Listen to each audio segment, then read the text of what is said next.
चलो बोल दो, चलो बीच में डालो, चलो अब बोल लीजिए। ऐसा तो बोल लिया 4-5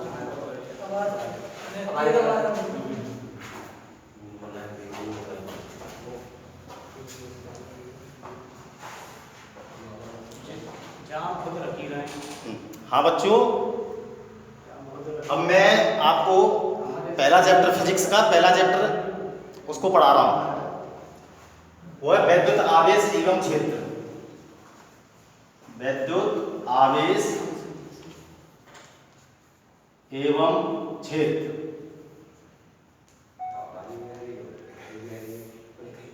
अब इसमें सबसे पहले हम पॉइंट लेते हैं आवेश।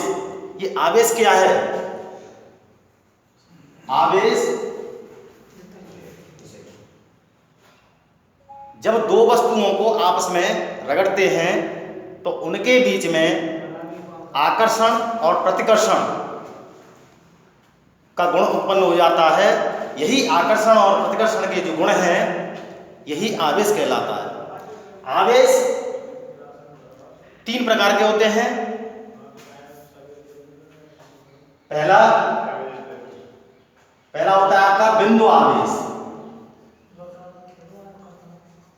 बिंदु आवेश, इसका जो प्रयोग हम करते हैं वैद्युत क्षेत्र को उत्पन्न करने के लिए करते हैं। जहां पर ये बिंदु आवेश रखा होगा उसके चारों ओर जहां तक इसका प्रभाव होता है, इफेक्ट होता है, वहां तक वैद्युत क्षेत्र उत्पन्न हो जाता है। इसको हम Q से, स्मॉल q से दर्शाते हैं।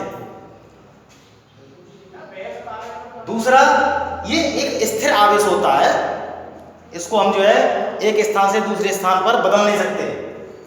दूसरा होता है परीक्षण आवेश, एक्सपेरिमेंटल चार्ज।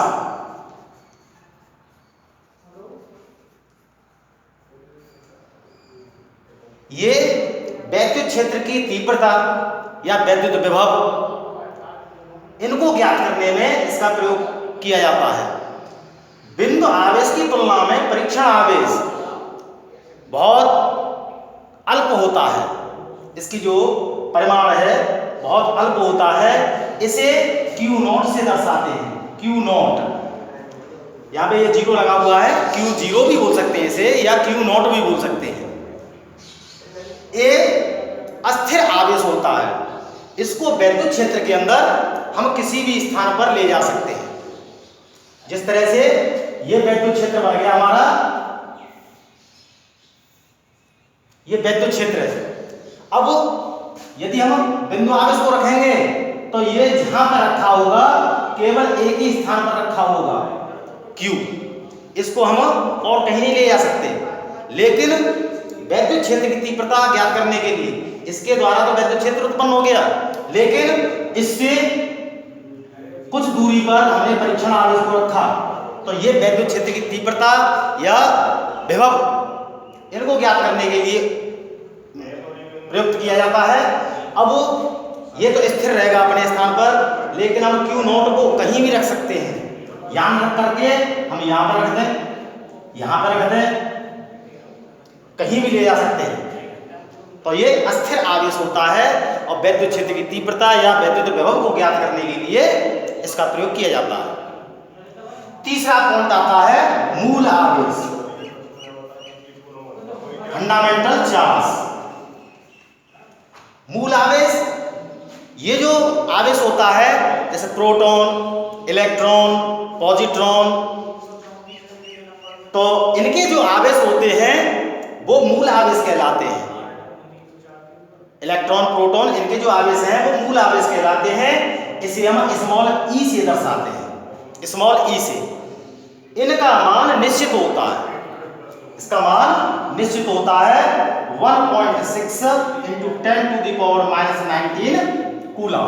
ये कूलम, आवेश का मात्रक कूलम होता है। तो मूल आवेश, इसका मान निश्चित होता है। इसके बाद में इस आवेश के लिए कूलम ने एक नियम बनाया। कूलम ने एक नियम बनाया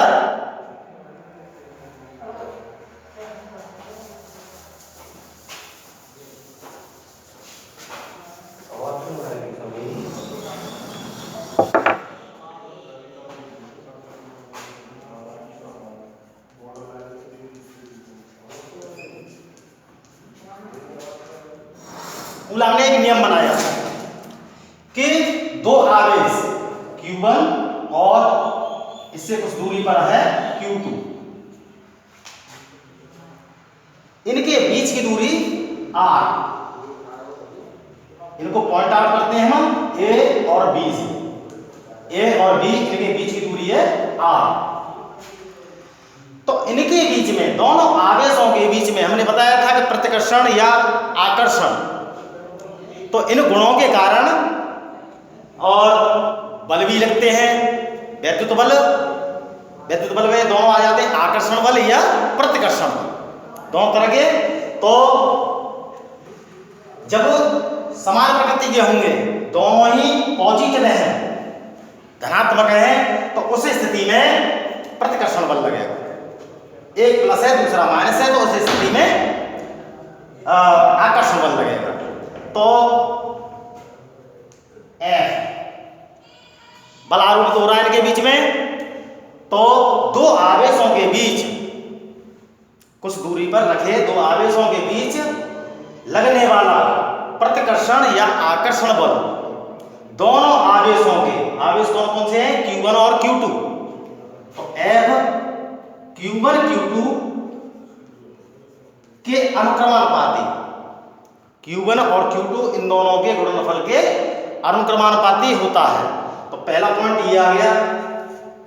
और उनके बीच की दूरी R है, इसके वर्ग के व्युत्क्रमानुपाती होता है। यानी कंडीशन क्या आ जाएगी, F प्रोपोर्शनल व्युत्क्रमानुपाती, यानी 1/, में लेते हैं R वर्ग स्क्वायर। Equation second. अब समीकरण 1 और 2 इन दोनों को सॉल्व कर देंगे, तो F प्रोपोर्शनल हो जाएगा Q1 Q2 upon R square.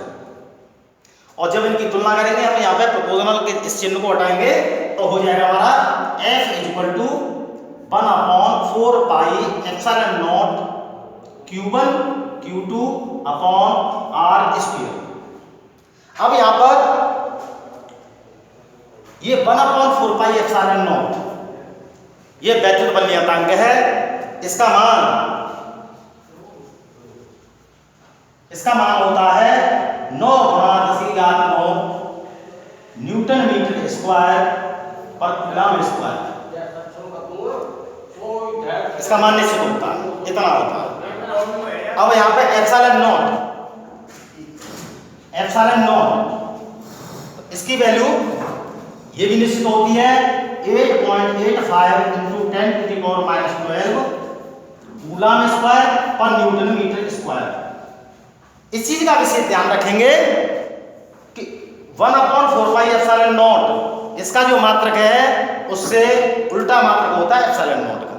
ये होता है हमारा, ये तो वैद्युत बल नियतांक हुआ, और ये है वैद्युतशीलता।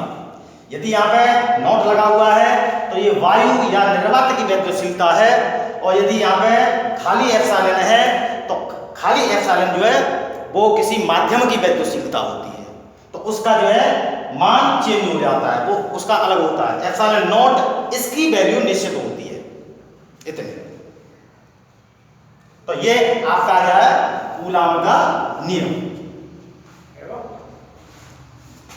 इतना नहीं बता